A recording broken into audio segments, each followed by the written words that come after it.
안녕하세요. 책 읽어주는 AI입니다. 만나서 반가워요.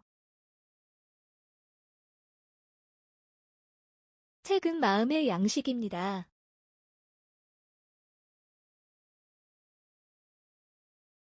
책 읽어주는 AI 채널을 통해서 폭넓은 마음의 양식을 쌓으시고 행복하세요.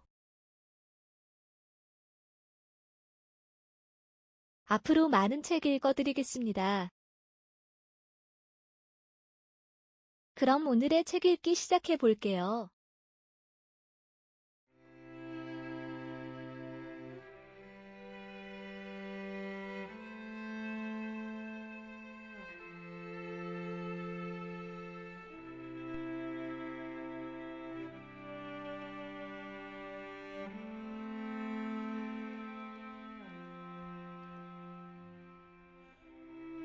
한국 단편 소설.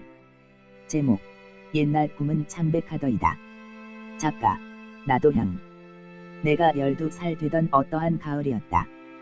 근 올이나 되는 학교에를 다녀온 나는 책볼을 내던지고 두루마기를 벗고 뒷동산 감나무 밑으로 다름질하여 올라갔다. 쓸쓸스러운 붉은 감잎이 죽어가는 생물처럼 여기저기 휘둘러서 휘날릴 때 말없이 오는 가을 바람이 따뜻한 나의 가슴을 간지르고 지나가매 나도 모르는 쓸쓸한 비애가 나의 두 눈을 공연히 울고 싶게 하였다. 이웃집 감나무에서 감따는 늙은이가 나뭇가지를 흔들 때마다 떼지어 구경하는 떡거머리 아이들과 나이 어린 처녀들의 침 삼키는 고개들이 일제히 위로 향하여지며 붉고 연한 커다란 연감이 힘없이 떨어진다. 음습한 땅 냄새가 저녁 연기와 함께 온 마을을 물들이고 구슬픈 갈까마귀 소리 서편 숲속에서 났다. 울타리 바깥 콩나물 우물에서는 저녁 콩나물에 물 주는 소리가 척척하게 들릴 적에 촌녀의 행주치마 두른 집새기 걸음이 물동이와 다름박질한다. 나는 날마다 학교에서 돌아오는 길로 하는 것이라고는 이것이 첫째 번 과목이다. 공연히 뒷동산으로 왔다 갔다 한다. 그날도 감나무 동산에서 반숙한 연감 하나를 따먹고서 배추밭 무밭 틈으로 돌아다녔다. 지렁이 똥이 몽글몽글하게 올라온 습기 있는 밭일함과 고양이밥이 나 있는 빈 터전을 쓸데없이 돌아다닐 때 건너편 철도 연변에 서 있는 전깃불이 어느 틈에 반짝반짝한다. 그때의 증신 씨는 나의 아우가 뒷문에 나서면서 부엌에서 밥투정을 하다 나왔는지 열 손가락과 입 가장자리에는 밥알투성이를 하여 가지고 딴 사람은 건드리지도 못하는 저의 백동 숟가락을 거꾸로 들고 서서 "언니, 밥 먹으래" 하고 내가 바라보다 서 있는 곳을 덩달아 쳐다본다. 그래 하고 대답을 한 나는 아무 소리도 없이 마루 끝에 가 앉으며 차려놓은 밥상을 한 뒤퉁이 점병하였다. 밥 먹는 이라고는 우리 어머니와 일해주는 매누라와 나와 나의 5살 먹은 아우뿐이다. 소학교 4학년을 다니는 내가 무엇을 알며 무엇을 감득할 능력을 가졌으며 안다 하면 얼마나 알고 감득하면 몇 푼 어찌나 감득하리요. 그러나 웬일인지 그때부터 나의 어린 마음은 공연히 쓸쓸하고 우울하여졌다. 나뭇가지 하나가 바람에 흔들리는 것이나 저녁 참새가 저 막끝에서 웅송그리고 제재거리는 것이나 한가한 옥외가 길게 목느려 오는 것이나 하늘 위에 솟는 별이 종알거리는 것이나 저녁 달이 눈 위에 차디차게 비추인 것이나 차르륵거리며 흐르는 냇물이나 더구나 나무 잎사귀와 채소 잎사귀에 얽힌 백로에 번지르하게 흐르는 것이 왜 그리 그 어린 나의 감정을 창백한 감상의 와중으로 쳐틀어 박는지 약한 심정과 연한 감정은 공연한 비애 중에서 때없는 눈물을 흘렸었다. 그것을 시상에 바라라 할는지 현묘히 원한 그 무슨 경역을 동경하는 첫째 번 동고 읽는지는 알지 못하겠으나 어떻든 나는 다른 이의 어린 때와 다른 생애의 일절을 밟아왔다. 그러나 그것은 몽롱한 과거이며 흐릿한 기억이다. 그날 저녁에도 어둠침침한 마루 끝에서 갓 지은 밥을 한 숟가락 두 숟가락 퍼먹을 때의 공연이 쓸쓸하고 적적하다. 어렴풋한 연기 냄새가 더구나 마음을 괴롭게 한다. 침묵이 침묵을 낳고 침묵이 침묵을 이어 침침한 저녁을 더 어둡게 할 때 나는 웬일인지 간지럽게 그 침묵이 싫었다. 더구나 초가집 처막 끝에서 이리 얽고 저리 얽어 놓은 왕거미 한 마리가 어느덧 나의 눈에 뜨일 때에 나는 공연히 으쓱하여 무엇을 생각하시는지 입에 든 밥만 씹고 계신 우리 어머니의 얼굴만 쳐다보았다. 그리고 코를 손등으로 씻어가며 손가락으로 반찬을 집어 먹는 나의 아우의 얼굴을 바라보았다. "할멈, 물 좀 떠오게." 하는 소리가 우리 어머니 입에서 떨어지며 그 흉한 침묵이 깨지었다. 할멈은 행주치맛자락에 손을 씻으며 대접을 들고 부엌으로 내려가더니 솥뚜껑 소리가 한 번 덜컹하고 숭늉 한 그릇을 들고 나온다. 어머니는 아무 소리 없이 그 물을 나에게다 내미시면서 물 말아 먹으련 하시니까 물어보신 나의 대답은 나오기도 전에 나의 동생이 어리광부리는 그 소리로 물 하고 물그릇을 가로채 간다. 엎질러진다. 언니 먹거든 먹거라 하시는 어머니의 권고는 아무 효력이 없이 왈칵 잡아당기는 물그릇은 출렁하더니 내 동생 바지 위에 들어부었다. 그 일 찰나간에 우리 네 사람은 일제히 물러앉으며 에그 하였다. 어머니는 걸레 걸레 하며 할멈에게 손을 내미신다. 글쎄 천천히 먹으면 어때서 그렇게 발광이냐 하시며 상을 찌푸리시고 할멈이 집어주는 걸레를 집어 나의 아우의 바지 앞을 털어주신다. 내가 묻은 바지 앞을 엉거주춤하고 내밀고 있는 나의 아우는 다만 두 팔만 벌리고 서서 아무 말이 없다. 나는 미안하여 그리하였던지 동생의 철없이 날뛰는 것이 우스워 그리하였던지 밥은 먹지 못하고 다만 상에서 저만큼 떨어져 앉았다가 석유등잔에 불만 켜놓고서 다시 밥상으로 가까이 올 때 에그 다리 아파 저녁을 인제야 먹니? 하며 마당으로 들어오는 이는 우리 동생 할머니시더라. 손에는 나무로 만든 책보를 들고 발에는 구두를 신고 머리를 쭉찡대는 은비녀를 꽂았다. 키가 작달막한 데다 머리가 희끗희끗한데 검정 치마가 땅에 거의 끌리게 된 것을 보니까 아마 오늘도 꽤 많이 돌아다니신 모양이다. 어서 오십시오 하며 들던 숟가락을 놓고 일어나시는 이는 우리 어머니시더라. 마님 오십니까? 하고 집세들을 씻는 이는 할멈이다. 마루창이 뚫어져라 검둥검둥 뛰며 할머니 할머니를 부르는 것은 나의 아우다. 나는 숟가락을 입에 문 채로 다만 빙그레 웃으면서 반가워하였다. 마루 끝에 할머니는 걸터 앉으셨다. 할멈은 걸레로 마룻바닥을 훔치는 사이에 어머니는 부엌으로 내려가셨다. 그릇 소리가 덜거덕 난다. 피곤한 가슴을 힘없이 내려앉히시며 한숨을 휘하고 내쉬신 할머니는 무슨 걱정이나 있는 듯이 부엌을 향하며 그만두어라. 내 밥은 아직 먹고 싶지 않다. 하신다. 어머니는 부엌에서 상을 차리시더니 왜 그러세요? 조금 잡숫지요. 아니다. 저기서 먹었다. 오늘 교인 신방을 하느라고 이리저리 다니다가 명철의 집 애를 갔더니 국수장국을 끓여내서 한 그릇 먹었더니 아직까지도 배가 부르다. 어머니는 차리던 상을 그대로 놓고 부엌문에서 나오며 명철이 집이요. 그래 그 어머니가 편찮다더니 괜찮아요?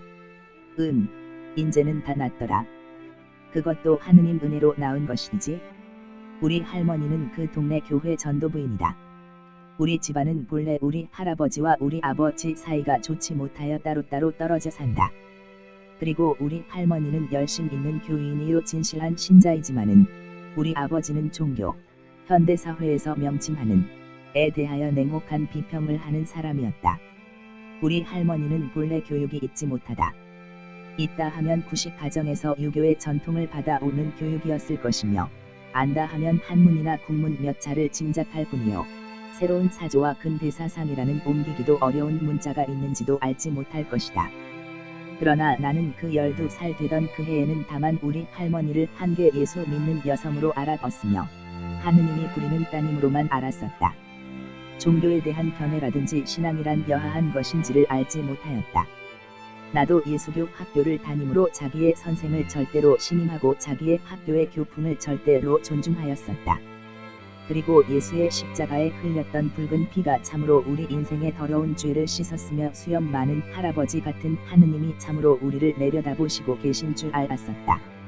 날마다 아침 성경 시간과 주일 학교에서 선생에게 들은 바가 참으로 나의 눈앞에 환상으로 나타났었으며 유대 풍속을 그린 성화가 과연 천당, 지옥, 성지, 낙토의 전형으로 보이었었다.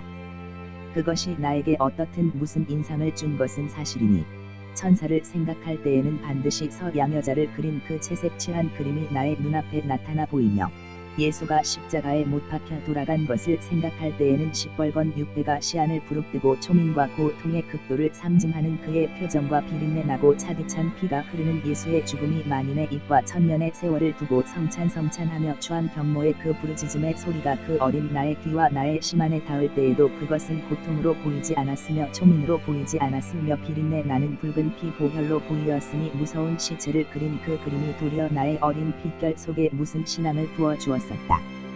그때의 나의 기도는 하느님이 들었으며 그때의 나의 죄는 예수가 씻었었다. 그것이 결코 지금의 나를 만족시키며 지금 나에게 과연 신앙을 부어주지는 않는다 하더라도 내가 12살 되는 그때의 나의 영혼은 있는지 없는지도 판단치 못하던 하느님이 지배하였었으며 2000년 옛날에 송장이 되어 썩어진 예수가 차지하였었다. 그때의 나의 영혼은 나의 영혼이 아니고 공명의 하느님의 것이었으며 그때의 나의 생은 나의 생이 아니며 총육까지 없어진 예수의 생이었다. 그때의 나는 약자이었으며 그때의 나는 피정복자이었다.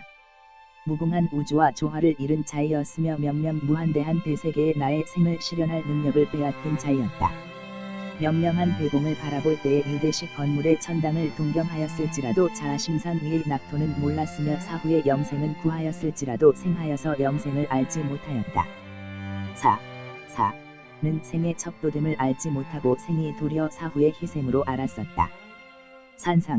산상의 교훈과 포도동산의 교훈을 듣기는 들었으나 12살 먹은 나의 호기심을 끌기에 너무 현묘하였으며 애의 복음과 자아의 희생을 역설함을 듣기는 들었으나 나에게 과연 심각한 감화를 주지는 못하였었다. 성경의 해석은 일종 신화로 나의 귀에 들렸으나 그 무슨 신앙을 주었으며 성화를 그린 종이 조각은 한개 완구가 되었으나 빼기 어려운 우상을 나의 심전에 그려 주었다. 나는 물으려 한다. 하느님의 사자로 자처하고 교회의 일꾼으로 자임하는 우리 할머니의 그때의 내면적이나 외면적을 불문하고 12살밖에 되지 않은 나의 그것과 얼마나 틀린 점이 있었으며 얼마나 나은 점이 있었을는지. 그는 과연 예수의 성분을 날 것대로 삼키는 자가 되지 않고 조리하고 익히며 그의 완전한 미각으로 그것을 저작할 줄을 알아들다. 그는 참으로 예수의 정신을, 그의 내적 생활을 체득한 자이었을까? 그는 과연 여하한 신앙으로서 생으로 생까지를 살아갔었으며 그는 참으로 어떠한 영감을 예수교에서 감득하였을까? 나는 다만 커다란 의문표를 안 그릴 수가 없다.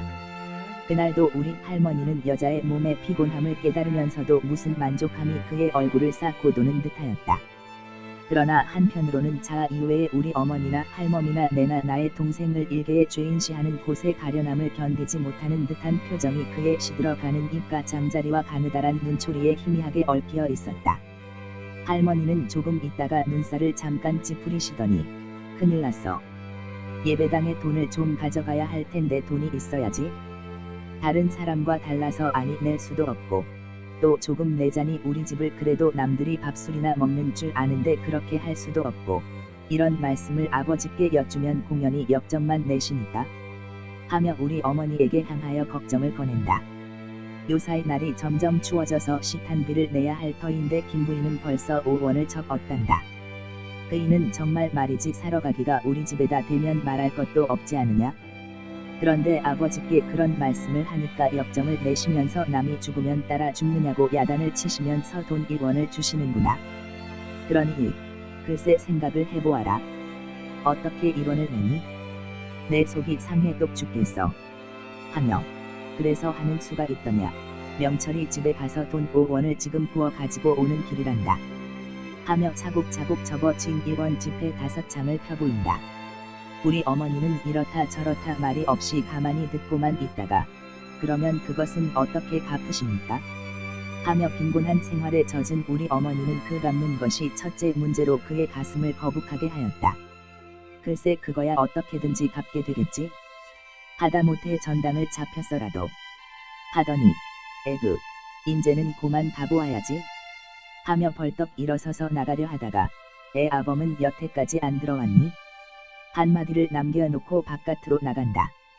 우리 어머니는 다만 네 언제든지 그렇게 늦는답니다 하며 걱정스러운 듯이 문 밖으로 할머니를 쫓아 나간다. 우리 어머니는 아슬랑아슬랑 어둠 속으로 사라져가는 우리 할머니의 뒤 그림자가 사라져 없어져 가는 것을 바라보다 서 있었다. 그리고 그 할머니의 검은 그림자가 다 사라진 뒤에도 여전히 그 할머니의 그림자가 사라져 없어진 곳에서 무엇을 찾는 듯이 바라보다 서 있다. 모든 것이 검기만 한 어두운 밤이다. 나도 나의 동생을 등에 업고 어머니를 쫓아 문 밖에 서 있었다.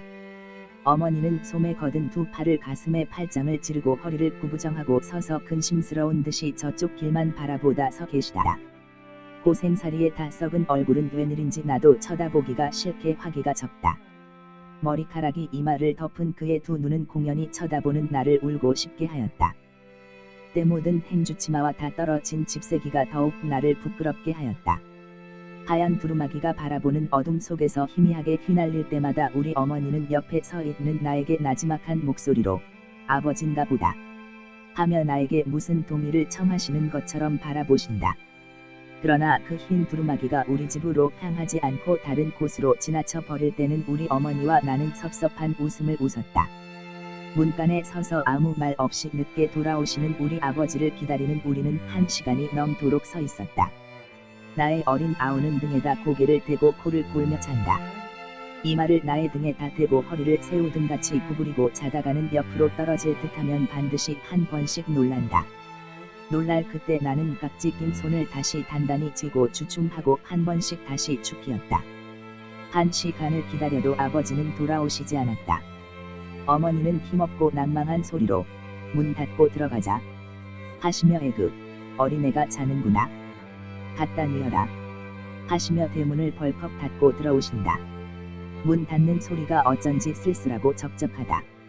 우리 집 공중을 싸고 도는 공기의 파동은 연색의 파문을 그리는 듯이 동적이 아니며 정적이어 드며 양기가 없고 음기뿐이었다. 회색 칠한 침묵과 갈색의 암흑이 이 귀퉁이 저 귀퉁이에서 요사한 선물을 주고 있었다. 나는 그때에 무엇을 감각하였으며 무엇을 감득하였을까? 회색 침묵과 아득한 암흑이 조화를 잃고 선율이 없이 때없는 쓸쓸한 바람과 섞여 시름없이 우리 집 전체의 으스스한 공기를 휩싸고 돌아 나갈 때 나의 감정을 푸른 감상과 서늘한 감정으로 물들여 주었었다. 마루 끝까지 올라선 나의 눈에 비친 찬장이나 뒤주나 그 외의 모든 기구가 여러가지 요마의 화물같이 보일 때에 나의 가슴은 더욱 서늘하여졌었다. 다만 나무 잎사귀가 나무 끝에서 바스락하는 것일지라도 나를 방 안으로 뛰어들어가도록 무서웠게 하였다. 어머니가 등잔불을 떼어들고 나의 뒤를 쫓아 들어오실 때에 그 불에 비친 나의 어두운 그림자가 저쪽 담벼락에서 어른어른하는 것까지 나의 머리끝을 으쓱하게 하였다. 그러나 그 정숙과 공포가 얽힌 나의 심정을 풀어주고 녹여주는 것은 나의 뒤에 서 있는데 신 같은 우리 어머니의 부드러운 사랑의 힘이었다. 그것은 나의 신앙의 전부였으며 나의 앞길을 무한한 저 앞길로 인도하는 구리기둥이었다. 베드로가 예수를 보고 갈릴리 바다로 걸어감과 같이 이 세상 모든 것을 초월오게 하는 최대의 노력이었다. 등잔불에 기름이었으며 쇠국을 두드리는 방망이였다. 방으로 들어온 나는 아랫목에 자리를 펴고 누워서 복습을 하였다.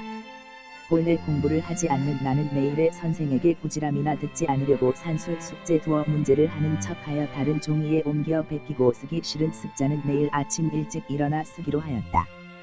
나의 동생은 발길로 나의 허리를 찌르면서 이리 뒤척 저리 뒤척 이리 뒤굴 저리 뒤굴 남의 덮은 이 불을 함부로 끌어다가 저도 덮지 않고서 발치에다 밀어 던진다. 그리고는 힘있는 콧김을 길게 내쉬며 곤하게 잔다. 우리 어머니는 등잔 밑에서 바느질을 하시며 눈만 깜박깜박 하신다. 할멈은 발치에서 고단한 눈을 잠깐 붙이었다. 나는 방 안이라는 조그마한 세계에서 4개의 동물이 제각각 다른 상태로 생을 계속하는 가운데 남의 걱정과 남의 근심을 알 줄을 몰랐었다. 우리 어머니의 머릿속에는 과연 어떠한 심리상태의 활동사진이 그의 뇌막에 비치었으며 늙은 할멈은 어떠한 몽중세계에서 고 생살이 잠꼬대를 핥는지 알지 못하였다. 어린 아우의 단순한 머릿속에도 무서운 호랑이와 독리집 아이의 부러운 장난감을 꿈꾸는 줄은 알지 못하였다. 따뜻한 이불 속에서 두 발을 문지르며 편안히 누웠으니 몇십 분 전 가득하던 감정이 이제는 어디로인지 다 달아나고 모든 것이 한가하고 모든 것이 평화롭고 모든 것이 노곤한 감몽을 유인하는 것뿐이었다. 인제는 어느 틈에 올는지 알지 못하는 달콤한 잠을 기다릴 뿐이었다. 불그레한 등불 밑에 앉아서 바느질 하시는 어머니의 머릿속에 있는 늦게 돌아오시는 아버지를 기다리시는 초민과 지나간 일을 시간에 얽히었다 풀리었다 하는 기억과 연상과 기대와 동경에 엉클어진 심리는 알지 못하고 다만 재미있는지 기쁜지 그래야 할 것인지 알지 못하는 무의식의 연장선이 나의 전신을 거미줄 엎듯 얽기를 시작하더니 나는 아무것도 몰랐다. 잠이 들었다.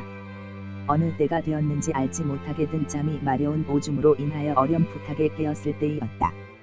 이불을 들치고 엉거주춤 일어선 나의 귀에는 찌껄찌껄하는 사람의 목소리가 들리더니 등잔불에 부신 두 눈 사이로 우리 아버지의 희미한 윤곽이 보였다. 나는 반가운 마음에 아버지?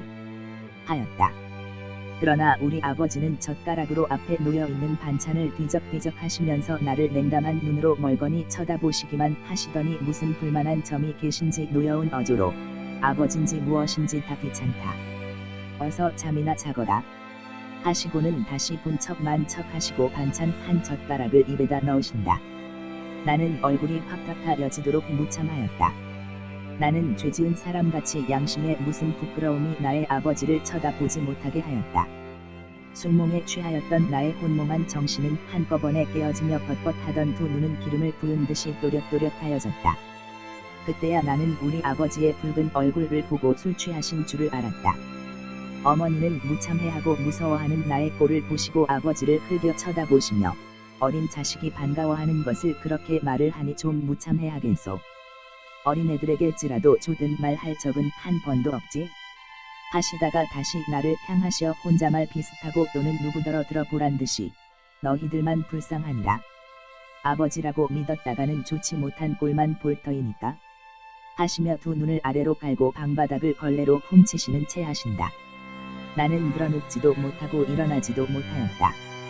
드러눕자니 아버지 진지 잡숫는데 불경이 들 터이요. 그대로 앉아있자니 자다가 일어난 몸이 추운 가운데 공연히 무서워서 몸이 떨린다. 이런 때에는 나의 어머니가 변호인이요 비호자임을 다소간에 지낸 경험으로 알고 또는 사람의 본능으로 모성의 자유를 신임하는 나는 우리 어머니의 얼굴만 쳐다보았다. 그때 마침 어머니는 어서 누워 자거라. 아버지 진지도 거의 다 잡수셨으니 하셨다. 나의 마음은 얼었던 것이 녹는 듯이 아주 좋았다. 나는 못 이기는 체하고 견눈으로 아버지의 눈치만 보며 이불자락을 들었다. 그리고는 문 딱 감고 이불을 귀까지 푹 덮고 그대로 드러누웠다. 그러나 잠은 어디로 달아나 버렸는지 오지 않는 잠을 억지로 자는 척하지만은 마음은 조마조마하여 못 견딜 지경이었다.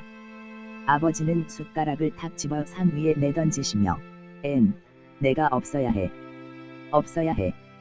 를 두서너 번 중얼거리시더니 그래 자기 자식은 굶든지 죽든지 상관하지를 않고 예배당인지 무엇인지 거기에다간 빚을 얻어다가 주어야 해. 하시며 옆으로 물러앉으시니까 어머니는 누가 아루? 왜 그런 화풀이는 내게다 하오? 하시는 소리가 떨어지기도 전에 무엇? 기가 막혀. 그래 예수가 무엇이고 십자가가 무엇이냐? 예배당에 다니네 하고 구두만 신고 다니면 제일인가? 왜 구두를 신어? 그 머리가 허연 이가 구두짝을 신고 돌아다니는 꼴이라니? 활동사진 박을만 하지? 예수가 무슨 말을 하였는지 알기들이나 판다나? 그 사생아를 하느님의 아들이라고. 그러나 예수가 나쁜 사람은 아니지? 좋은 사람이지? 참 성인은 성인이야. 그렇지만 소위 예수 믿는 사람들이 예수라는 그 사람을 믿었지. 예수가 부르짖은 그 하느님은 믿지 못하였어. 하느님은 이 세상 안에 계신 곳이 없지? 누구에게든지 하느님은 계신 것이냐? 다 각각 자기 마음속에 하느님이 계신 것이냐? 여편네들이 무엇을 알어야지? 내가 이렇게 떠들면 술 먹고 술주정으로만 알렸다. 우이독경이야. 기막히지? 여보, 무엇을 아루? 그런 늙은이가 무엇을 알아? 그래 신앙이 무엇인지 참종교가 무엇인지를 알아. 예수하고 아주 기도를 하고. 그것은 다 약자의 짓이야. 사람은 강자가 되어야 해. 우리 어머니는 듣고만 계시다가 듣기 싫소. 웬 잔말이오. 그런 말을 하려거든 어머니나 아버지한테 가서 하구려. 하시며 상을 들고 나가려고 하시니까 아버지는 무엇이야. 듣기 싫다고. 하시더니 어머니의 치마를 획 잡아당기시는 김에 치마가 푹 하고 찢어졌다. 어머니는 상을 할멈에게 주고 찢어진 치마를 들여다보시며 얼굴이 빨개지신다. 여자인 어머니는 의복의 파손이 얼마큼 아까운지 모르시는 모양이다. 치마폭이 찢어지는 그 예리한 소리와 함께 우리 어머니의 신경은 뾰족한 바늘 끝으로 쭉 내리배는 것 같이 날카롭고 쓰린 자극을 받으신 모양이다. 이게 무슨 짓이오? 여편 내 옷을 찢지 못하면 말을 못하오. 그래 무슨 말이오? 어디 말을 좀 해보오. 어쩌자고 이러시오. 날마다 늦게 술이나 취하여 가지고 만만한 여편네만 못살게 군이 참으로 사람 죽겠구려. 무슨 말이오? 할 말 있거든 어서 하시오. 흥분된 어조를 조금 높이신 까닭의 높은 음성은 또 우리 아버지를 흥분시키는 동시에 놓여 웃게 하였다. 말을 하라고. 남편 된 사람이 옷을 좀 찢었기로 무엇이 어쩌고 어째. 글쎄 내가 무엇이라고 해소. 내가 무슨 죄요. 참으로 허구한 날 사람이 살 수가 없구려. 듣기 싫어. 여편네들이 무엇을 알아야지. 남편의 심리를 몰라주는 여편네가 무슨 일이 있어서. 다 고만두어. 나는 우리 아버지에게 내버림을 당한 사람이고 세상에서 구박을 당한 사람이니까. 우리 아버지는 이렇게 떠드시다가 다시 한참 가만히 앉아 계시더니 벌떡 일어나시며 가만히 있거라. 참말 그대로 있을 수는 없어. 내가 가서 설교를 좀 해야지. 내가 목사 노릇을 좀 해야 해. 하고 모자를 쓰고 벌떡 일어나시며 문 밖으로 나가시려 하니까 어머니는 또다시 목소리를 고치시어 부드럽고 애원하는 중에도 조금 노기를 띄우신 말소리로 여보, 제발 좀 고만두. 글쎄 이게 무슨 짓이오. 이 밤중에 가기는 어디로 가며 가셔서 어떻게 하실 모양이오. 자, 고만 옷 좀 벗고 드러눕구려. 아버지는 듣지도 않고 방문을 휙 열어 젖들이셨다. 고요한 저녁 공기가 훈훈한 방 안으로 훅 불어 들어오며 드러누워 있는 나의 온몸을 선뜩하게 하더니 석유 등잔에 불이 두 서너 번 번득번득한다. 어머니는 아버지의 팔을 붙잡으시었다. 웅크리고 마루에 앉아있던 할멈은 황망하여 하지도 않고 여러 번 경험한 그의 침착한 태도로 두 팔을 벌리고 다만 이리 왔다 저리 왔다 하면서 동정만 살피고 있다. 어머니는 떨리는 목소리로 글쎄 남 부끄럽지도 않소. 어서 들어갑시다. 가기는 어디로 가오? 남이 알면 글쎄 무슨 꼴이오. 하는 말을 듣지도 않으시고 우리 아버지는 어머니의 팔을 휙 뿌리치셨다. 어머니는 에크 소리를 지르시며 방문 밖에서 방 안으로 넘어지시며 한참이나 아무 말 없이 엎드려 계신다. 남 부끄럽다. 남 부끄럼을 당하는 것보다도 자기 양심에 부끄러운 짓을 하는 것이 더욱 부끄러운 것이야. 하시고 술 취하신 얼굴에 분기를 휘시고 또 한옆으로는 엎어져 일어나시지도 못하시는 어머니를 다소간 가엾음과 미안한 마음이 생기시나 미신상 어찌하시지 못하는 어색한 얼굴을 돌이켜보지도 않으시고 문 바깥으로 나가신다. 나가시는 규칙 없는 발걸음 소리가 대문이 닫혀지는 소리와 함께 사라졌다. 할멈은 어머니를 붙잡아 일으키시며 다치지 않으셨어요. 하며 어머니가 애처로워 보이기도 하고 또는 아버지의 술주정이 귀찮기도 하여서 상을 찌푸려 어머니를 들여다보시며 물어본다. 나도 그때야 이불을 벗고 일어나서 어머니를 보았다. 어머니는 일어나 앉으시기는 일어나 앉았으나 아무 말이 없으시더라.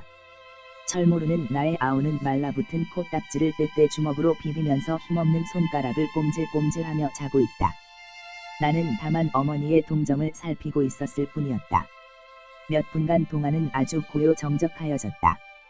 폭풍우가 지나간 바다의 물결 같은 공기가 온 방 안을 채우고 자는 듯이 고요하다. 그때에 나는 어머니의 머리카락이 덮인 두 눈을 바라보았다. 두 눈에는 불에 비쳐 반짝거리는 눈물 방울이 방울방울 떨어지고 있었다. 이것을 본 나의 전신의 뜨거운 피는 바늘 끝으로 찌르는 듯이 파랗게 식는 듯하였다. 나의 마음은 어머니의 눈물에서 그 무슨 피해의 전염을 받은 듯이 극도로 쓰렸었다. 나는 그대로 어머니의 얼굴을 쳐다볼 수가 없어 이불을 뒤집어 쓰고 어머니와 함께 눈물 흘려 울었다. 할멈은 화젓가락만 만지고 있는지 달가닥달가닥 하는 소리가 들릴 뿐이다. 그리고 어머니의 떨리는 숨소리와 코 마시는 소리가 이불을 뒤집어 쓴 나의 귀 위에서 연민과 피해의 정을 속삭거려 주었다. 어머니는 한참이나 우시더니 코를 요강에 푸시고 이불을 다시 붙잡아 나와 나의 동생을 다시 덮어 주시었다. 그리고 한 손으로 나의 발치와 나의 가장자리를 어루만지실 때 간지러운 자의 정이 부드러운 명주옷같이 나의 어린 가슴을 따뜻하게 하시었다. 이튿날 아침 우리 어머니는 나의 동생의 손을 잡고 나와 함께 우리 외가로 향하여 떠나갔다. 물론 아침도 먹지 않고 늦도록 주무시는 아버지의 아침밥은 할멈에게 부탁이나 하셨는지 의뢰 알아 할 할멈에게 집안일을 맡기시고 우리 남짓한 외가로 갔다. 가는 길에 나는 매우 기뻤었다. 무엇 하러 가시는지도 모르는 어머니의 심정은 알지도 못하고 귀여워하시는 할머니를 만나러 간다는 것만 좋아서 앞장을 섰다. 그때의 어머니는 하소연할 곳을 찾아가시는 것이었을 것이다. 팔자의 애소를 자기의 친부모에게 하러 가시는 것이었을 것이다. 일생을 의탁한 우리 아버지를 사랑하지 않는 것이 아니며 못 믿는 것이 아니지만은 발 아래 엎드려 몸부림할 만치 자기의 울분과 자기의 피해를 호소할 곳을 찾아 지금 우리 어머니는 우리 외가로 가시는 것이다. 그때 그에게는 자기의 부모가 유일한 하느님이며 위안자이었다. 약한 심정을 붙일 만한 신앙을 갖지 못한 우리 어머니는 자의 나라로 다름박질하면 거기에 자기를 위로하여 주고 자기의 애소의 기도를 들어줄 아버지 어머니가 계실 것을 믿음이었었다. 명명한 대공과 막막한 천의 저편에 위한 나라를 건설치 못하고 작은 가슴속과 보이지 않는 심상 위에 천당과 낙원을 짓지 못한 우리 어머니는 다만 자의 동산을 찾아가시었다. 걸어가시는 어머니의 얼굴에는 어제 저녁에 울분을 참지 못하시는 푸른 표정과 어머니나 아버지에게 팔자 한탄을 푸념하리라는 굳은 결심의 빛이 보였었다. 가게 앞을 지나고 개천을 건너고 사람과 길을 피하고 돌멩이가 발끝에 찰 때에도 우리 어머니의 머릿속에는 그것뿐이었을 것이다. 그러나 우리 어머니의 머리는 그렇게 단순한 것이 아니었다. 나 어린아이의 그 마음을 갖지는 않았었다. 우리를 볼 때 우리 아버지를 생각하며 부모의 자애를 생각할 때에도 자기의 중심에서 발동하는 애모의 정을 깨달았다. 그는 자기의 남편을 사랑하는 동시에 자기의 부모를 사랑하였다. 그는 자기 남편의 불명예를 자기 부모에게 하소연하는 것을 아까집 대문을 나설 때까지는 결심하였을는지는 알지 못하겠으나 반이나 넘어 가까이 자기 부모의 집을 왔을 때에 그것을 부풀리는 정이 나오는 동시에 또한 그 불명예로운 소리를 바라는 안에 든 자기의 불명예로움을 알았다. 그리고 자기 남편의 불명예를 은폐하려는 동시에 자기 부모의 심노를 생각하였다. 자애를 부어주는 자기 부모에게 자기의 울분을 애소하는 것이 자기에게는 좋은 것이나 자기 부모의 마음을 조심되게 함을 깨달았다. 나의 동생은 아슬렁아슬렁 걸어가면서 무엇라고 감동에 든 이야기를 중얼거리면서 걸어간다. 어머니는 외가에 거의 다 왔었을 때에 나에게 은근한 목소리로 너 할머니나 할아버지께 어제 저녁에 아버지가 술 먹고 야단했다는 말은 하지 말어라 하시며 무슨 응답이나 들으려시는 듯이 나를 들여다보신다. 나는 예 하였다. 그 예 소리가 나의 입에서 떨어지면서 무슨 해결치 못할 문제가 다 풀린 듯한 감이 생기며 집에서 나올 때부터 무슨 불행스럽고 불안하던 마음이 다시 화평하여졌다. 출전 개벽 30 1922년 12월 끝. 시청해주셔서 감사합니다. 항상 행복하세요. 좋아요 별표 사인.